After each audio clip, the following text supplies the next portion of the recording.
HIV বা human ইমিউনোডিফিসিয়েন্সি virus এখনও বিশ্বব্যাপী একটি গুরুত্বপূর্ণ জনস্বাস্থ্য চ্যালেঞ্জ হলেও আধুনিক চিকিৎসা ও সচেতনতার কারণে এটি এখন নিয়ন্ত্রণযোগ্য রোগে পরিণত হয়েছে।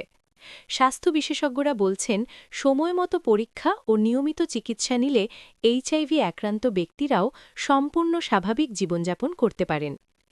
এইচআইভি মূলত শরীরের রোগ প্রতিরোধ ক্ষমতাকে আক্রমণ করে। চিকিৎসা না হলে একসময় এটি এইডস পর্যায়ে পৌঁছে যায়, যেখানে শরীর সাধারণ সংক্রমণের বিরুদ্ধেও প্রতিরোধ গড়ে তুলতে ব্যর্থ হয়।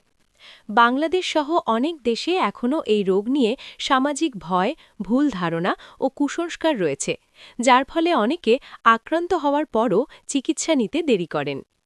বিশেষজ্ঞদের মতে, এইচআইভি ছড়ানোর প্রধান কারণ হল অরক্ষিত যৌন মিলন, দূষিত রক্ত গ্রহণ, ইনজেকশনের সূচ বা সিরিঞ্জ শেয়ার করা এবং গর্ভাবস্থা, প্রসবকালীন সময় বা বুকের দুধের মাধ্যমে মা থেকে সন্তানে সংক্রমণ। তবে সাধারণ স্পর্শ, একসাথে বসবাস করা, খাবার ভাগ করে খাওয়া, হাঁচি, কাশি বা বায়ুর মাধ্যমে এইচআইভি ছড়ায় না, এ তথ্য এখনও অনেক মানুষের কাছে পরিষ্কার নয়। এইচআইভি সংক্রমণের প্রাথমিক পর্যায়ে সাধারণত 2 থেকে 4 সপ্তাহের মধ্যে জ্বর, গলা ব্যথা, শরীর ব্যথা, অতিরিক্ত ক্লান্তি, ত্বকে ফুসকুড়ি এবং ঘাড়, বগল বা কুঁচকিতে লসিকাগ্রন্থি ফুলে যাওয়ার মতো ফ্লু সদৃশ্য লক্ষণ দেখা দিতে পারে। পরবর্তী সময়ে চিকিৎসা না নিলে ওজন কমে যাওয়া, দীর্ঘস্থায়ী ডায়রিয়া, রাতে ঘাম, ছত্রাক সংক্রমণ এবং মানসিক সমস্যার ঝুঁকি বাড়ে।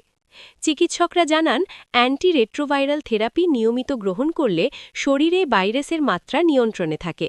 এতে আক্রান্ত ব্যক্তির রোগ প্রতিরোধ ক্ষমতা শক্তিশালী থাকে এবং অন্যের মধ্যে সংক্রমণের ঝুঁকিও প্রায় শূন্যে নেমে আসে। স্বাস্থ্য বিশেষজ্ঞরা নিরাপদ যৌন আচরণ, কন্ডোম ব্যবহার, সিরিঞ্জ শেয়ার না করা, নিয়মিত এইচআইভি পরীক্ষা এবং সামাজিক সচেতনতা বৃদ্ধির উপর গুরুত্বারোপ করেছেন। তাদের মতে, ভয় বা লজ্জা নয়, সচেতনতা, সহানুভূতি ও চিকিৎসাই এইচআইভি মোকাবেলার সবচেয়ে বড় হাতিয়ার। Desk report, news desk.